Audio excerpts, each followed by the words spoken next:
திருச்சிற்றம்பலம்.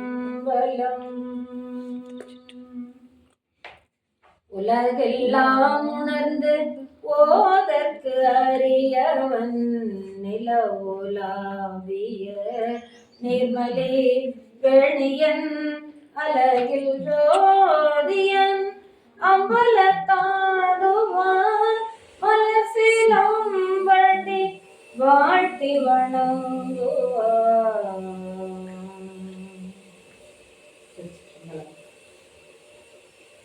அன்பிற்குரிய அடியார் பெருமக்களே, அன்பர் பெருமக்களே, அனைவருக்கும் எனது பணிவான வணக்கத்தை முதலில் தெரிவித்துக் கொள்கிறேன்.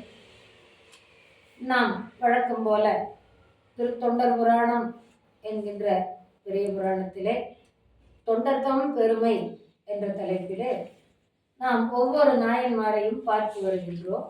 அந்த வரிசையிலே இன்று முருகநாயனார் அவர்களை பற்றி நாம் பார்க்க இருக்கின்றோம். முருகனார் என்பது அவர் பெயர். முருகன் மேல் அதிகமான பக்தி உடையவர் என்பதனாலே அவருக்கு முருகன் என்று அவருடைய பெற்றோர்கள் பெயர் வைத்திருக்கின்றார்கள். இறைவனை வழிபட்டு இறுதியிலே அவருடைய திருவடி பெயர் அடைந்ததினாலே நாயனார் என்ற பெயர் சேர்ந்து முருகநாயனார் என்று நாம் பழகி வருகின்றோம். சோழ நாடு அழகான நீர்வளம், பொன்னி நதி பாய்கின்ற சோழ நாடு.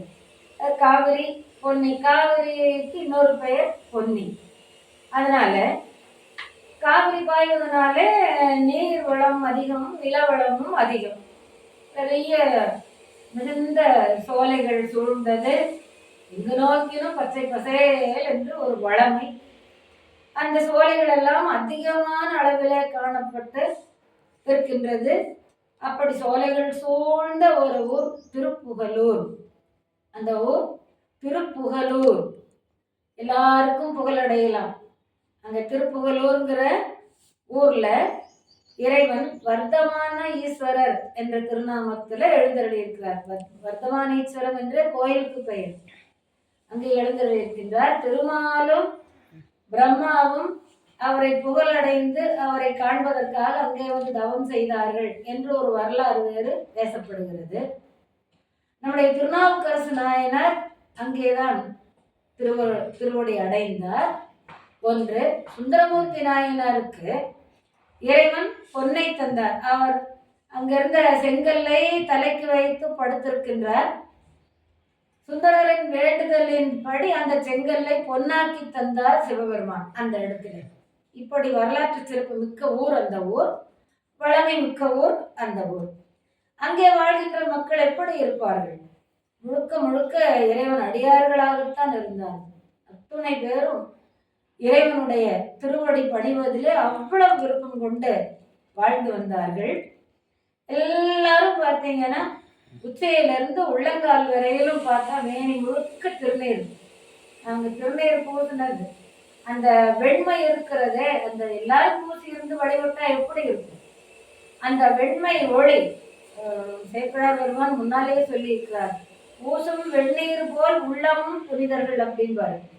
அப்படி அந்த திருநீற்றின் ஒளி அந்த இடத்தையே அந்த ஊரையே விளங்க செய்கிறது, ஒளி வெள்ளமாக இருக்கிறது என்று சேக்கடார் பெருமான் தன்னுடைய பாடலிலே வர்ணித்து சொல்லுகிறார். அங்கு வாழும் மக்கள் மேனி முழுக்க திருநீற்று பூச்சுதான், இறை வழிபாடுதான். அந்த வெண்மை ஒளி அவர்களுக்கு உள்ளும் பரவி இருக்கிறது, புறத்திலும் பரவி இருக்கிறது.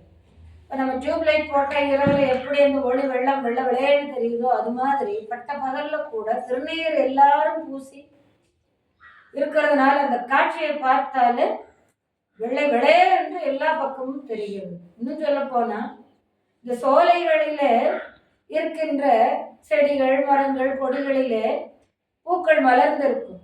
அந்த மலர்ந்த பூக்களிலே வண்டுகள் மொய்த்து கொண்டிருக்கும். அந்த வண்டுகள் கூட கருமையாக இல்லையா, வெண்மையாக இருக்கிறது.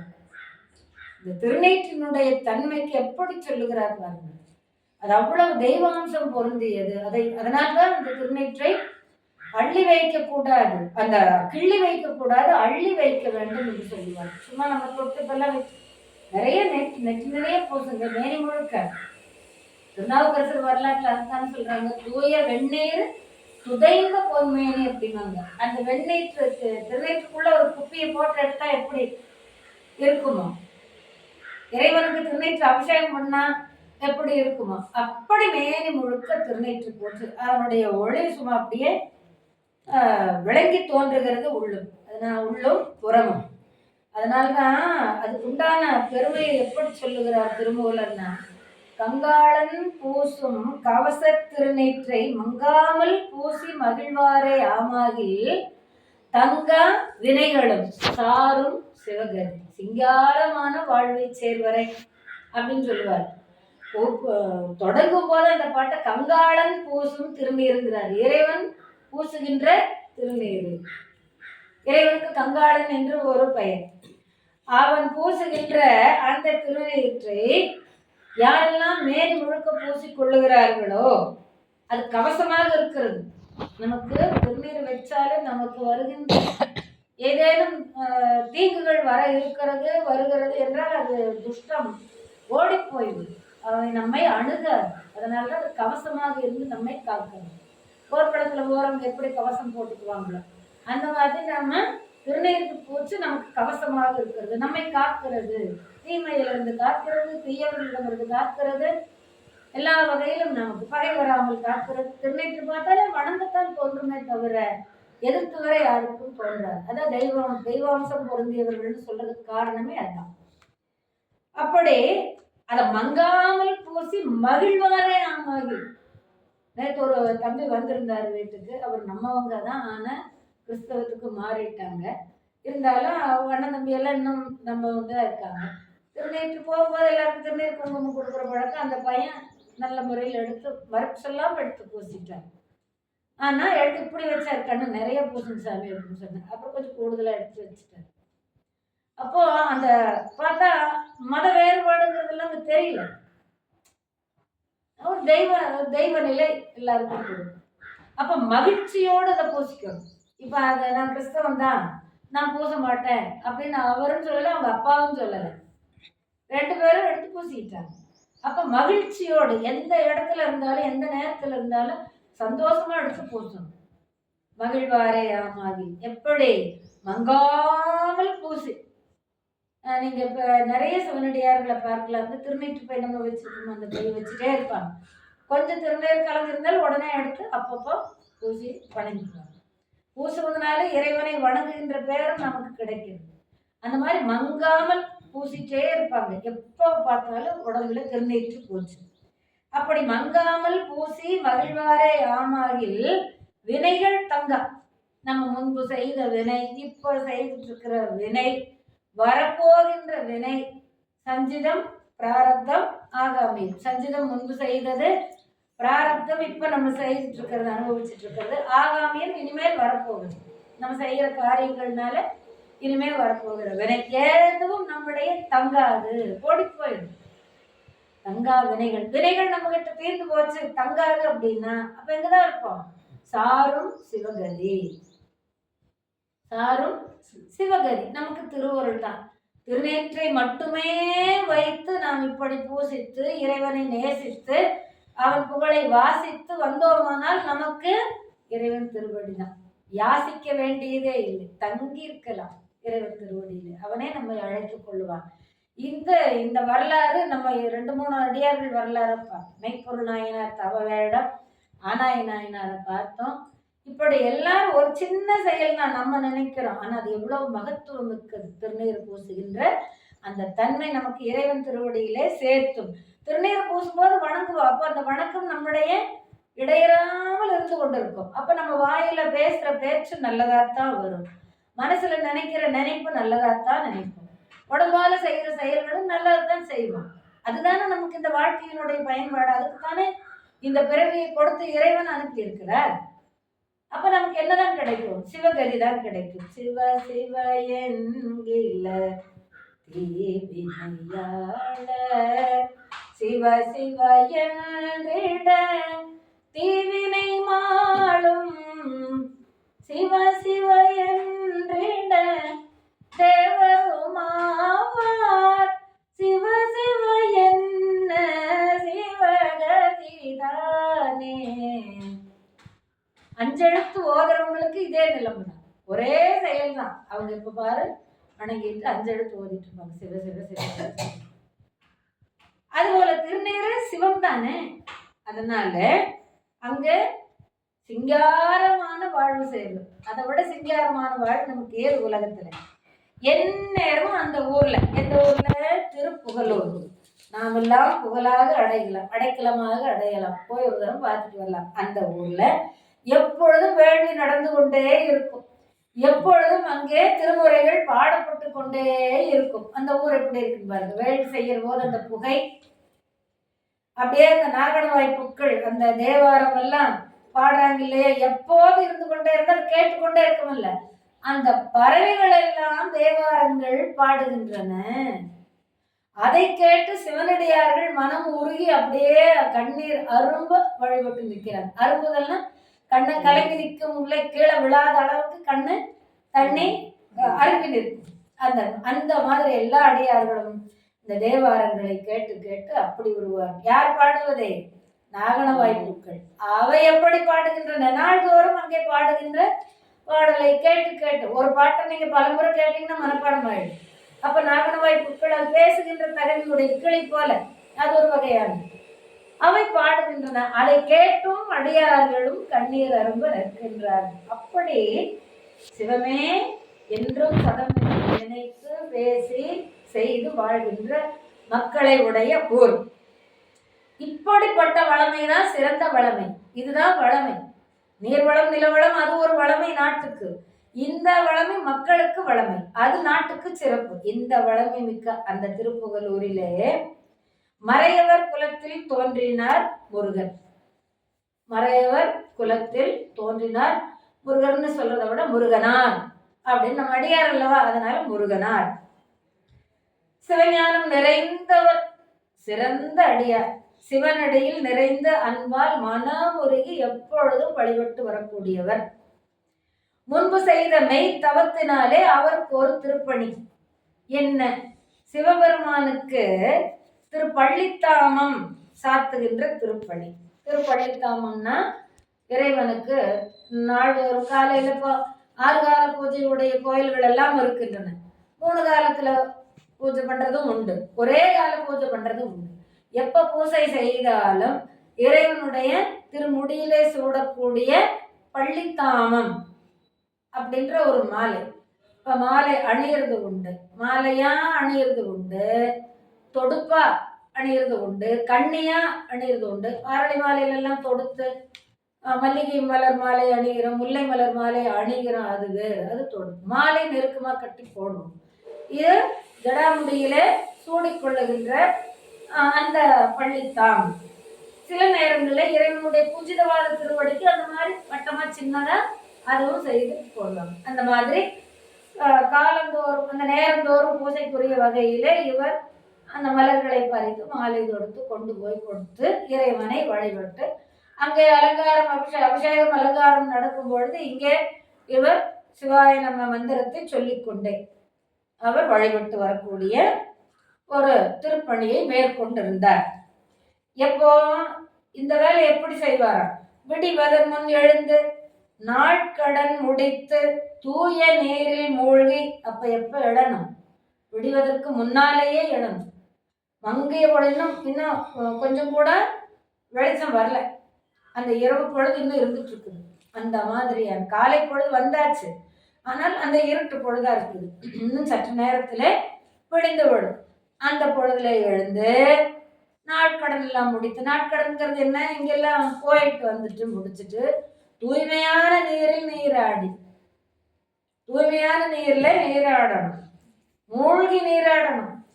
நம்மள மாதிரி எடுத்து ஊத்திக்க கூடாது. நம்ம எல்லாம் கங்கையாத்துல போய் கூட ஏதாவது மதி கிடைக்குமா எடுத்து குளிர் அப்படி டக்குன்னு உள்ள முழுக முடியாது. அத்தனை குளிர் மெதுவா அது எடுத்து தண்ணி பண்ணி மூழ்கி அப்படி வரும். அப்படி தூய நீரில் மூழ்கி பின்னர் என்ன செய்வாராம்? மலர் சோலைகளுக்கு செல்வாராம், மலர் வாவிகளுக்கு செல்வாராம். வாவின்னா குளம், மலர்கள் குளத்திலையும் பூத்திருக்குமல்ல, அந்த குளங்களுக்கும் அதே போல மலர் சோலைகளுக்கும் செல்வார். நந்தவனம், நந்தவனத்தில் அமைந்திருப்பார்கள், அங்க போய் மலர்களை பறிப்பார். எப்படி அத அழகா நம்முடைய சேக்கிழார் சுவாமி சொல்லியிருக்கிறாரு. இவர் எப்படிப்பட்டவர்? விடை மேல் வருவார்க்கு ஆளான மெய்மை தவத்தால், விடைமேல் ரிஷப வாகனத்தின் மேல் வருகின்ற சிவபெருமானுக்கு ஆளானவர், அவரால் ஆட்கொள்ளப்பட்டவர். மெய்மை தவத்தால் அவருக்கு ஆட்கொள்ளப்பட்டவர். சும்மா ஏனோதானு இல்லை, உண்மையான தவம் செய்து வந்த காரணம், முன்னை தவத்தினால் இப்பொழுதும் செய்து வருகின்ற பூசை தவத்தினால் அவருடைய கற்றை சடை மேல் ஜடாமுடி மேல அணிவதற்காக திருப்பள்ளித்தாமம் பறித்து சாத்துவார். திருப்பள்ளித்தாமம், தாமம்னா மாலை. அந்த திருப்பள்ளித்தாமங்கிறது ஜடாமுடையில அணிந்து கொள்ளுகின்ற அந்த மாலை. இப்ப கூட நம்முடைய மருதமலைக்கு போனா நம்ம அடிக்கடி பாக்குறதுனால எந்த இறைவனுக்கும் அப்படிதான் எல்லா மாலைகளும் அணிஞ்சிருப்பாருங்க. சிரசுல அழகா ஒரு ரவுண்டா ஒரு கட்டி அதை சிரசுல வச்சிருப்பாங்க. அப்புறம் அதுக்கு மேலேயும் மலர் வைப்பாங்க. அந்த மாதிரி பள்ளித்தாமம் பறித்து சாத்துவார். எப்படி போறார்? புலரும் பொழுதில் முன்னெழுந்து புனித நீரில் மூழ்கி போய் மலரும் செவ்வி, மலர்கள் மலர்கின்ற தருணத்தை பார்த்து பறிக்கணும். அந்த நேரம் பார்த்து போய் பறிக்கணும். தம் பெருமான் முடிமேல் வான் நீராறு மதி, வான் நீராறுன்னா கங்கை, ஜடையில மதி திங்கள் சூடி இருக்கிறார். உலவும் மருங்கு, அந்த கங்கையாரும் சந்திரனும் அவருடைய ஜடாமுடியிலே உலவி கொண்டிருக்கிறது. ஒரு அழகு கூட சொல்லியிருக்கிறாங்க. அப்படி அந்த மருங்கு அந்த பக்கத்துல முருகு உயிர்க்க நகைக்கும் பதத்தின் உடன் பறித்த அழகில் மலர்கள் வெவ்வேறு கூடையில் வெவ்வேறு திருப்பூங்கூடைகளில் அமைப்பார். அப்படியே அந்த ஜடாமுடியின் மருங்கிலே பக்கத்திலே இந்த சந்திரனும் கங்கையும் உலவி கொண்டிருக்கின்றது. அந்த அழகு உயிர்க்கிறது. அது ததும்பி வருகின்ற மாதிரி சிவபெருமானுடைய திருமேனி அழகு இருக்கின்றது. அப்படி அந்த பெருமானுக்கு அழகு ததும்பக்கூடிய, அழகுக்கு மேலும் அழகு சேர்க்கக்கூடிய வகையிலே இந்த மலர்களை பறித்து வந்து மாலை தொடுத்து இறைவனுக்கு அணிவாராம். அவரே அழகு. அழகுக்கு அழகு சேர்ப்பது மலர் மாலைகள். அதற்கு மனமும் அந்த இதழ் அழகும் உரிய ஒரு சேர்க்கின்ற அழகுக்கு உரிய மலர். நகைக்கும் பதத்தின் உடன் பறித்த மலர்கள், அழகில் மலர்கள், அளவில்லாத மலர்கள். அழகுன்னா ஒரு அளவு, அழகு இல்லைன்னா அளவில்லாத மலர்கள். எப்படி அது அப்படியே நகைக்கலாம். மல்லி மொட்டா இருக்குது, எப்போ விரியுங்கிறது பார்த்து போவாரு. அந்த இப்படி விரிகிறத சிரிக்கிற மாதிரி சொல்றாரு. இதெல்லாம் கவிஞர்கள் தன்னுடைய குறிப்பை அதில் ஏற்றி ஒரு நயம்பட சொல்லுவது, உவமையா சொல்லுவது, அழகுபட சொல்லுவது. அப்படி இந்த மலர்கள் அப்படியே கொஞ்சம் அப்படி அப்படி விரிந்தாலும் மனமே வரும். நல்லா விரிந்த பின்னால மனம் அவ்வளவு இருக்காது. இந்த மொக்க இருக்கிறது அப்படியே விடும் பாருங்க. அந்த இதழ்கள் ஒன்றோடொன்று ஒட்டி இருப்பது அப்படியே பிரியும் பாருங்க. அப்பதான் உள்ள இருந்து மனம் வரும். அந்த பருவத்துல பார்க்கிற போது மலர்கள் சிரிக்கின்றன. எப்படி நாமெல்லாம் இறைவனை பார்த்து சிரித்து மகிழ்கின்றோமா, அதுபோல இந்த மலர்கள் அப்படியே இறைவனுக்கு ஆக போகிறோம், இறைவன் திருமேனிக்கு ஆக போகிறோம் என்று நகைத்தன. அது நல்லா மலர்ந்திருக்கிறது நகைத்தனன்னு சொல்லலாம், சிரித்தன. இது நகை. இப்ப நம்ம சிரிக்கிறது இங்க சொல்லலைங்கல்ல, கொஞ்சம் சிரிங்கம்மா, பல்லு தெரிய ஆஞ்சிரு கொஞ்சம் அப்படி கொஞ்சோண்டு பல்லு தெரியுமா, அந்த மாதிரி ஒரு துரோண்டு அரும்பு நிலையிலிருந்து கொஞ்சம் மலர்வதற்கு முதல் நிலை, அதைத்தான் அரும்புன்னு சொல்லுவாங்க. இந்த அரும்பை நம்முடைய பக்தியில, நாம் இறைவன் மேல் செலுத்துகின்ற பக்தியிலே முதல் நிலை என்று சொல்லுவாங்க. அரும்பு, மலர், காய், கனி என்று 4 வகையா சொல்லுவாங்க. சரியே, கிரியை, யோகம், ஞானம். அந்த மாதிரி இது அரும்பு. அப்பதான் நம்ம எல்லாரும் பெரியவங்க சொல்றதை கேட்டு இந்த மாதிரி கேட்டெல்லாம் நம்மளும் வழிபடு நிலைக்கு வந்திருக்கிறோங்கிற ஒரு தன்மையை காட்டக்கூடியது. அது இங்க நகை அப்படியே அரும்பு கொஞ்சோண்டு மலர்ந்துதான். இதெல்லாம் அழகுபட சொல்லியிருக்கிறாரு சேக்கிழார். பாட்டுல உரையில சீக்கையை செய்ய ரொம்ப அழகா எடுத்து சொல்லியிருக்கிறார். அப்படி உடனுக்குடனே பறித்த மலர்கள், அழகில் மலர்கள் வெவ்வேறு கூடை கொண்டு இருக்கிறார். வெவ்வேறு கூடைகள்ல அந்தந்த மலர்களை போடுவார். ஏன்னா நம்ம கட்டும் போது என்ன ஆகும், இந்த மலர் எடுத்து கட்டலாம்னு நினைக்கும் போது அதை தேடி எடுத்து எல்லா மலரும் கலந்துருந்து அப்படித்தானே தேடி எடுப்போம். இது அப்படி இல்லை. அந்தந்த மலர்களை அதாவது பறித்து தனித்தனியாக ஒரு கூடையில, தோல்ல ஒரு கூடை, தோல்ல வச்சிருக்கிற தண்டுல ஒரு கூடை. இடுப்புக்கு கீழே மலர் போகக்கூடாது, இடுப்புக்கு மேலதான் இருக்கணும். நம்ம கையில கொண்டு போற மாலையை அதை கூட இடுப்புக்கு கீழே கொண்டு போகக்கூடாது, மேல இடுப்புக்கு மேலதான் வச்சுப்போம். அப்ப இடுப்புக்கு மேல என்னெல்லாம் கூடைகள், எத்தனை கூடைகளை எப்படியெல்லாம் வகையா வைக்க முடியுமோ அத்தனை வகையான மலர்களை பறிக்கிற போது அத்தனை வகையான கூடைகளை பறித்து மென்மையான மலர், வன்மையான மலர், இலைகள், வில்வ இலை, துளசி இலை, இந்த மாதிரி மற்ற மறுக்கொழுந்து, மருகு, இந்த மாதிரி எல்லாமே அவற்றுக்கு தனியாக அதை கொண்டு போய் வச்சு நம்ம மலர் எடுத்து கட்டும் போது நேரம் மிச்சமாகும். டக்குன்னு எடுத்து வச்சு கட்டிக்கல, சீக்கிரம் கட்டிக்கல, உரிய நேரத்துல கொண்டு போய் இறைவனுக்கு சாத்தலாம். இத்தனை வேலைகள் இருக்குது இந்த பூங்கிற ஒரு வகையில். அதுதான் அருமையா இருக்கு. வெவ்வேறு திருப்பூங்கூடைகளில் அமைப்பார். இப்படி வேறு வேறு வேறு வேறு கூடைகள்ல போட்டு கொண்டு வருவார். நீங்க பூப்பறைக்கு போகும்போது பெரும்பாலும் பார்த்துருக்கலாம். தோல்ல போட்டிருப்பாங்க, இந்த தோல்ல போட்டிருப்பாங்க, ஒரு தண்டு ஒன்று வச்சிருப்பாங்க, அந்த தண்டுல ஒன்னா தொங்க விட்டுருப்பாங்க. அதெல்லாம் நீங்க பார்க்கலாம். அப்புறம் முதுகுல ஒன்று, கழுத்துல போட்டு முதுகுல அந்த மாதிரி அம்பரா துணிக்கு எப்படி வச்சிருப்பாங்களோ அது போல முதுகுலையும் நிறைய 2-3 பூக்கூடைகள் இந்த தோல் எல்லாம் வச்சு போய் அவர் அந்த மலர்களை பறித்து அதுல போடுவார். மலரும் செவ்வி பார்த்து, செவ்வினா அந்த தன்மை, நேரம், மலரும் நேரம் பார்த்து, மலரும் தன்மை பார்த்து அந்த நேரத்துல போய் அத்தனை பறித்துட்டு வந்தார். இப்போ நீங்க புலிக்கால் முனிவர் பார்க்குற வியாக்கிரவாதர், அவருக்கு எப்படி இந்த கால் கொடுத்தார் இறைவன்? அப்பா நான் நேரத்துல போய் மலர் பறிக்கணும், நேரம் ஆயிடுச்சுன்னா என்னால் போய் பறிக்க முடியும் மேலே, அப்புறம் மரத்து மேலே ஏறி பறிக்க வேண்டியதாக இருக்குது, காலை நேரம் பொழுதுல மரத்து மேலே ஏறி பறிக்கும் போது மரத்தை கவிக்கிற மாதிரி எனக்கு கால் அமைப்பு இருந்தாதான் என்னால் பறிக்க முடியும், அதனால நீங்க புலிக்கால் நகம் கொடுங்கன்னு சொல்லி கேட்டு வாங்கிட்டாரு. அதனால தான் புலிக்கால் முனிவர். அவர் வேறு தான் வியாக்கிரவாதம். வியாக்கிரம்னா புலி இதுல சம்ஸ்கிருதத்துல, அதனால வியாக்கிரவாதம். அதே போல பதஞ்சலி முனிவருக்கும் அவர்கள் இவங்க 2 பேரும் பக்கத்திலேயே இருப்பாங்க, சாமிக்கு பக்கத்திலேயே. அப்படி பறித்து வந்தார். என்னென்ன மலர்கள் அழகா சொல்றாங்க.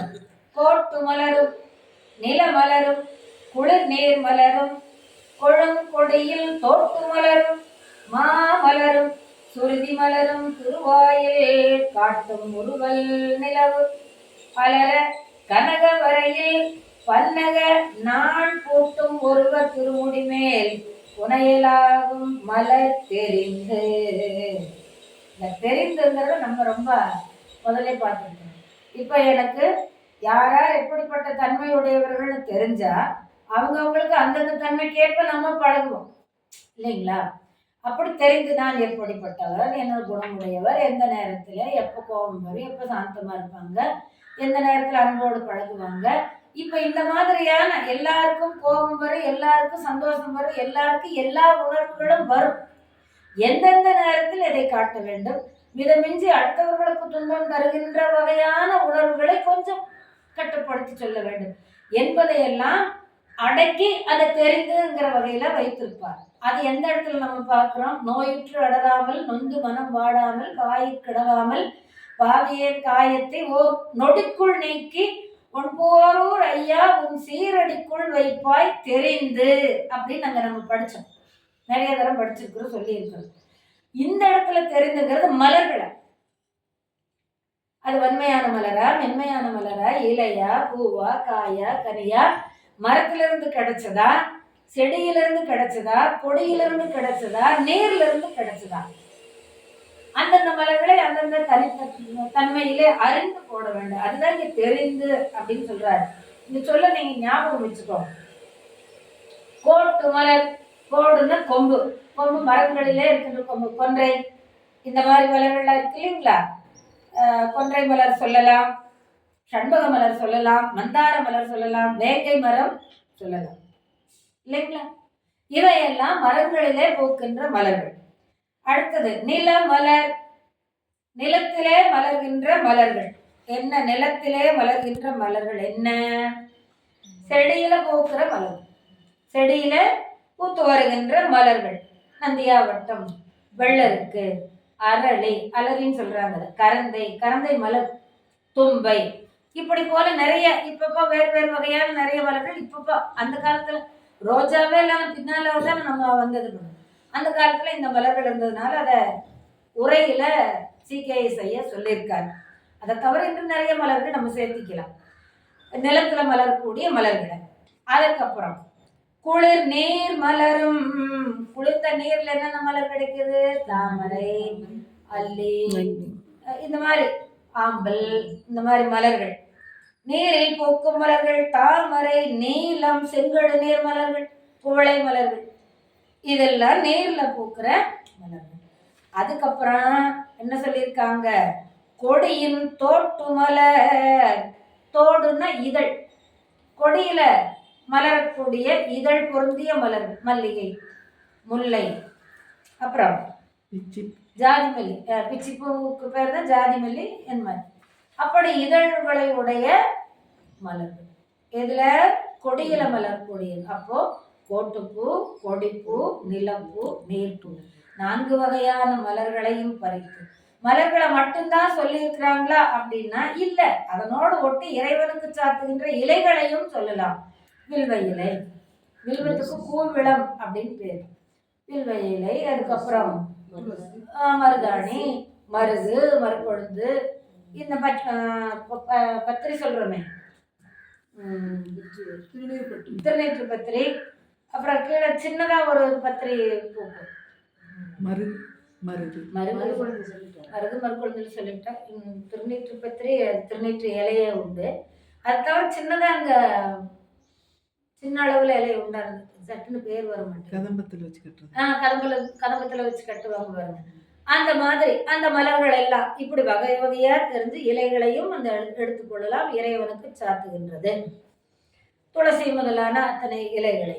இப்படி என்ன, இந்த மலர்களோடு சுருதி மலரும், இந்த மலரையும் எடுத்துக்கொண்டு சுருதி மலரும் திருவாயில் காட்டும் முறுவல் நிலவு அலர கனகவரையில் பன்னக நான் பூட்டும் ஒருவர் திருமுடி மேல் புனையலாகும் மலர். இதெல்லாம் யாருடைய திருமுடியில சூடுவதற்குன்னு இறைவனுடைய அழகையும் ஒரு வீரத்தையும் ஒரு 2 வரியில சொல்லியிருக்காரு. வேறுமலையை வில்லா வளைச்சு திரிபுரங்களை எரித்தார் அப்படிங்கிற ஒரு கதை நம்ம படிச்சிருக்கிறோம், வரலாறு புராண கதை. வேறுமலையை வில்லாக வச்சு அதுல பூட்டுகின்ற நாணாக கயிறாக ஆதிசேஷனை வைத்து பூட்டி, அதுதான் இங்கே பன்னகம்னா பாம்பு, பன்னக நான் கயிறு பூட்டும் ஒருவர். எதுல? கனகவரையில, கனகவரை பொன்மலை ஆகிய மேருமலையில, அந்த மேருமலையை வில்லாக கொண்டு பாம்பு என்கின்ற கயிறை இணைத்து பூட்டுகின்ற பூட்டி திரிபுரத்தை எரித்தாருங்கிற ஒரு வரலாறு. அப்படிப்பட்ட ஒருவர், இந்த இடத்துல ஒருவர்னா ஒரே ஒருத்தருங்கிறத குறிக்கிறதோட ஒப்பற்றவர், இறைவனுக்கு யாரையும் ஈடு இணை சொல்ல முடியாது, அப்படிப்பட்ட ஒருவர். அதுக்கு முன்னால இன்னொரு செய்தியை சொல்லியிருக்கிறாங்க. என்ன? சுருதி மலரும் வேதங்கள், இறைவனுடைய திருவாயிலிருந்து வேதங்கள் மலர்கின்றன. வேதம் சொன்ன இறைவன் அவர் வாயிலிருந்து காட்டும் ஒருவர், அவர் புன்னகை புரிந்து கொண்டிருக்கிறார். எப்பவுமே அவர் புன்னகை புரிந்து கொண்டிருப்பார் நம்மளை பார்த்து. நம்முடைய குழந்தைகள் நம்மை நாடி வந்திருக்கின்றன, அருள் புரிய வேண்டும், மகிழ்ச்சி அடையும். அப்படி வேதங்கள் திருவாயில் வருகின்ற அந்த என்ன சொல்ல, மகிழ்ச்சி, சிரிப்பு, முறுவல் அப்படின்னா கொஞ்சம் சிரிக்கிறது, புன்னகை.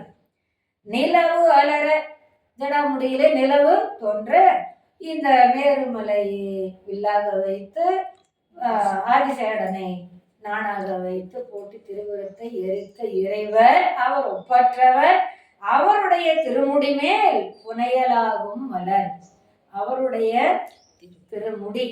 முடியின் மேல் புனையக்கூடிய மலர்களை தெரிந்து தெரிந்து தெரிந்து தெரிந்து பறித்து அந்தந்த வகை வகையான கூடைகளிலே தனித்தனியாக போட்டு எடுத்து கொண்டு வந்தார்.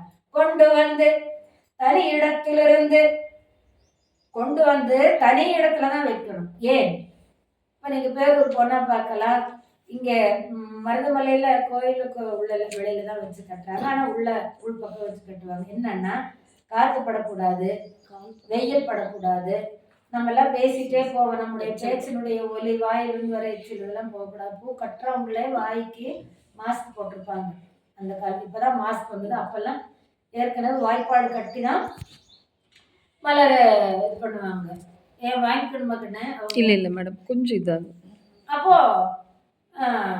அந்த மாதிரி தான் அதுக்குன்னு ஒரு தனி இடம். பேருக்குள்ள நீங்க பார்க்கலாம், நம்ம சன்னதிக்கு போறதுக்கு முன்னாலே ஒரு இடத்துல, முன்னால மண்டபத்துக்கு முன் மண்டபத்துல ஒரு இடம்.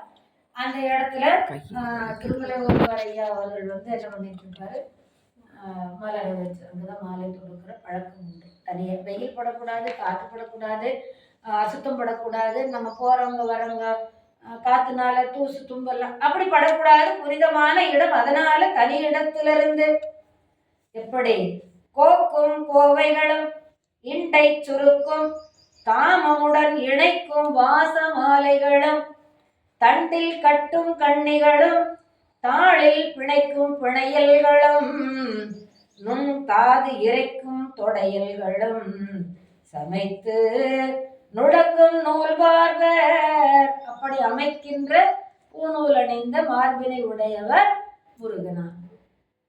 எப்படி பூக்கள், இப்போ கோவை, இப்போ மல்லி முல்லையெல்லாம் நம்ம ஊசி வச்சு கோர்க்கிறோம். அப்படி கோர்க்கின்றதுனால அதுக்கு கோவைகள் என்று பேர். அதனால திருக்கோவையார். ஒவ்வொரு பாடலையும் வைத்து வைத்து கோர்த்து கோர்த்து கோர்த்து 400 பாடல்களை கொண்ட திருக்கோவையாரை இது பண்ணார். அது திருக்கோவை. கோக்கின்ற மலர்கள் கோவை. அப்புறம் இண்டை சுருக்கு. இண்டை மாலை இப்போ சிரசுல வைக்கிறது மாலை மாதிரி கட்ட முடியாதுல்ல, சுருக்கமா இந்த வட்டத்துக்கு தான் கட்டணும். அப்ப நெருக்கமா இண்டை மாலை சூடுவதுதான் இறைவனுக்கு இந்த திருமுடியில சொல்றது ரொம்ப பிடிக்கும். இதுதான் பெரும்பாலும் வைப்பாங்க. அதை சுருக்கி நெருக்கமா ரொம்ப நெருக்கமா கட்டி சுருக்கும். அதுக்கு பேர் இண்டை சுருக்கு. தாமமுடன் இணைக்கும் வாச மாலைகள். தாமம்னா மாலை. இந்த மாலைகள் கட்டும்போது நிறைய கலராக வச்சு கட்டுறோம்ல, செவந்தி, மல்லி, ரோஸு, இந்த சம்பங்கி பூ இதெல்லாம் வச்சு தனித்தனியா வச்சு கட்டுறோம்ல, அந்த மாதிரி வாசமிக்க மலர்களை கட்டியது தனித்தனியே வண்ணமா. இங்கிருந்து இது வரல ஒன்று ஒரு கலரு, அப்புறம் சம்பங்கி, அப்புறம் இந்த மாதிரி தனித்தனி மலர்களை கட்டி அழகு கொடுத்துன்றோம் அல்லவா, அந்த மாதிரி மாலைகள். தண்டில் கட்டும் கண்ணிகளும். தண்டுனா நீங்க இந்த வாழைத்தண்டு பார்த்துருப்பீங்க அந்த காலத்து. இப்பெல்லாம் வந்து ஜடைக்கு அலங்காரம் வேற மாதிரி வந்துருச்சு. அப்பெல்லாம் வந்து ஜடை அலங்காரம் பண்ணும்போது அந்த வாழைத்தண்டு அழகா வெட்டி அதுலதான் வச்சு பண்ணுவாங்க. அதுக்கப்புறம் சம்பங்கி சுத்தியில வச்சு நடுவுல ரோஜா பூ வச்சு பின்னால அந்த தண்டை வச்சு தான் பண்ணுவாங்க. இப்படி தண்டில் கட்டுகின்ற கண்ணிகள். அப்புறம் கண்ணிங்கிறது அது ஒண்ணு, தண்டுல கட்டுகின்ற மாலை அது ஒண்ணு. அப்புறம் அந்த மலர்களை நாம கையில எடுத்து கட்டுறோம்ல, ஆசையூர் பக்தனேன் என் மனம் பத்மமான பூ வைத்து நடுவே அன்பான நூலிட்டு நாவிலே சித்திரமாகவே கட்டி அப்படி கையில நம்ம எடுத்து கட்டும்போது ஒரு மலரை எடுத்து அது கண்ணி. அதுக்கு பேரு கண்ணி. அது கொஞ்சம் இன்னும் கொஞ்சம் நெருக்கமா தொடுத்தா தொடுப்பது தொடை. தொடுப்பதற்கும் பேர் அதுதான். மாலைகளை இப்படி வச்சு உடனே இப்படி சுற்றி பண்ணுவாங்க. நம்ம சாதாரணமா வச்சுக்கும் போது நூல்ல கட்டி. அப்ப தொடுப்பதும் தொடை. கண்ணி அந்த தண்டுல வச்சு கட்டுறதுக்கு கண்ணி, அது தனியாகவும் கட்டுறதுக்கு கண்ணி. அப்ப மாலைகள்ல எவ்வளவு விஷயம் இருக்குது பாருங்க. மலர் தொடுத்து இறைவனுக்கு சாத்துகின்ற வகையிலே என்னென்ன வகையான மாலைகள். கோர்க்கின்ற மாலைகள் கோவை. சுருக்கமாக நெருக்கமாக கட்டுகின்றது இண்டை. அந்த மலர் மாலை மணமிக்க மலர்களை மாலையிலே வைத்து கட்டும் மாலைகள். அப்புறம் தண்டுகளிலே வைத்து தொடுக்கின்ற கண்ணி, கையிலே வைத்து கட்டுகின்றதும் கண்ணி, தொடுப்பது தொடை. இப்படி அது மட்டுமல்ல, பிணைக்கிறது, ஒன்றோடொன்று பிணைக்கும் பிணையல்கள். இப்ப நம்ம வேறு முல்லை வச்சிருப்போம், மல்லி வச்சிருப்போம், ரோஜா வச்சிருப்போம், அதனோடு பிணைப்போம். இதுக்கப்புறம் இதுன்னு அழகுபட அப்படி பிணைக்கின்ற, இதே நூலால் பிணைக்கின்ற அப்படியும் வச்சுக்கலாம். இப்பெல்லாம் வாழைநார்ல தான் கட்டுறாங்க, இப்பதான் நம்ம நூலால் வந்துட்டோம். அப்படி பிணைக்கின்றதுனால அதுக்கு பிணையல் அப்படின்னு பேரு. நுண்தாது இறைக்கும் தொடையல்கள், தூது மகரந்தம், நல்ல மணமிக்க மகரந்தங்களை வீசுகின்ற அந்த மனத்தை வீசுகின்ற தொடைகள், இவற்றையெல்லாம் தனித்தனியாக சமைத்தார். தனித்தனியாக அழகுபட அமைத்தார் முருகனார். யார் அவர்? நுடங்கும் நூல் மார்பர் மறைவர் என்பதை குறிப்பதற்காக அதை சொல்லியிருக்கிறார்கள்.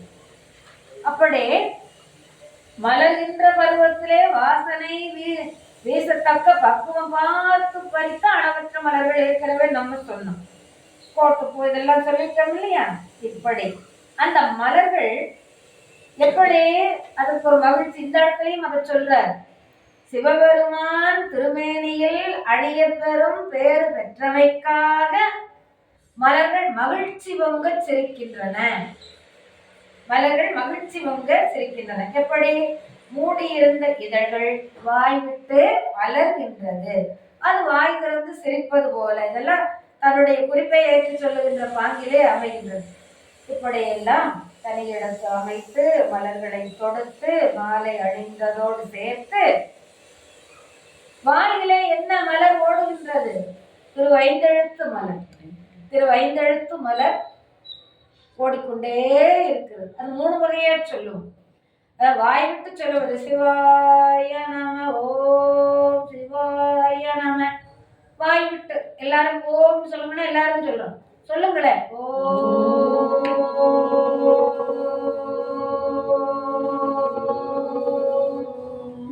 இப்படி வாய் விட்டு சொல்லுவது மெதுவா.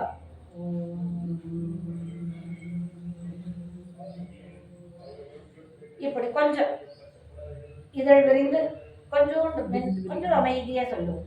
2வது.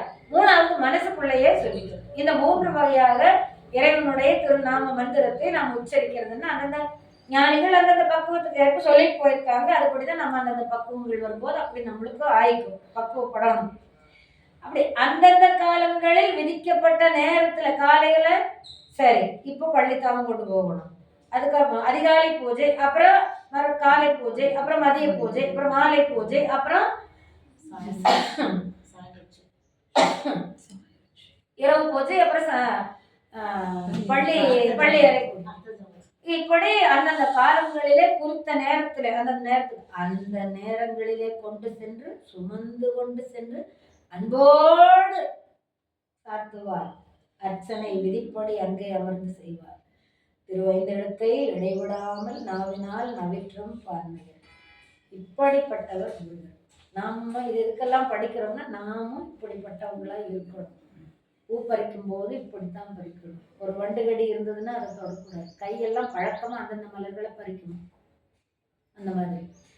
இதை தவிர அவருக்கு இன்னொரு பெருமை உண்டு. திருஞான சம்பந்தருக்கு நண்பன். ஒரு முறை திருஞான சம்பந்தர் திருப்புகலூர் வரும் பொழுது அங்கே அவர் முருகநாயனார் இருக்கிறார் இல்லையா, அவர் விஞ்ஞான சம்பந்தரை வரவேற்று உபசரித்து தன் வீட்டில் இருக்க செய்து இறைவனை கண்டு தரிசித்து பதிகங்கள் பாடி அவரோடு கலந்து மகிழ்ந்து இருக்கின்றார்.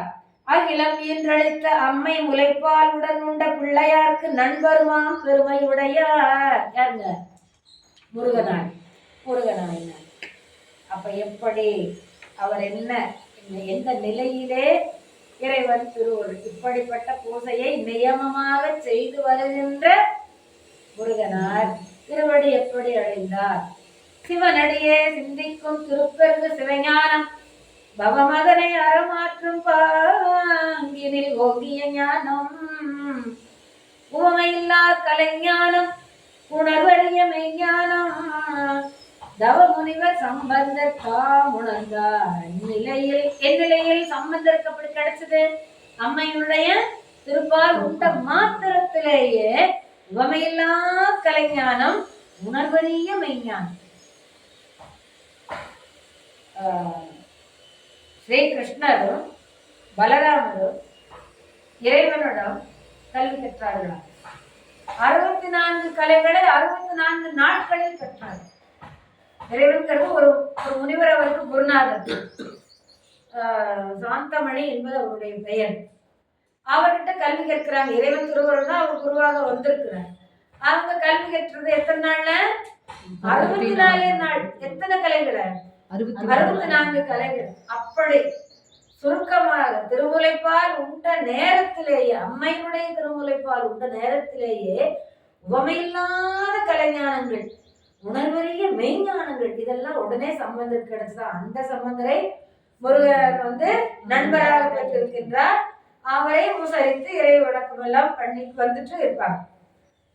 அன்ன வடிவம் கொண்டவர் பிரம்மா, அன்ன வடிவம் கொண்டவர் திருமால், பன்றி வடிவம் கொண்டவர்.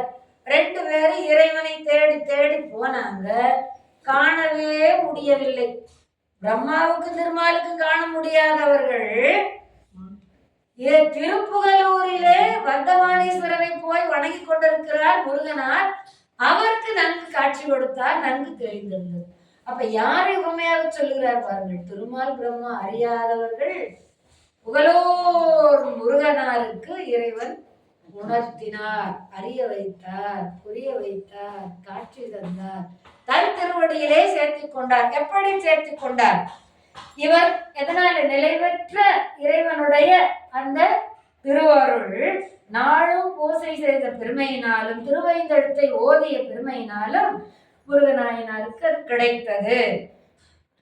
புகழடைந்து புகழூரில் தேடியவர்கள் 20, இவங்க 2 பேர், திருமால் பிரம்மா, மற்ற தேவர்கள். ஆனால் அவருக்கெல்லாம் கிடைக்காது, இவருக்கு கிடைத்தது. என்ன ஆயிற்று? அதனால என்ன நமக்கு தெரியுதுன்னா, எத்தனையோ பணிகள் யார் வேண்டுமானாலும் செய்யலாம். இறை திருப்பணி செய்பவர்களுக்கு வருகின்ற இன்பம் இருக்கின்றதே, அதுதான் மிகப்பெரிய இன்பம்.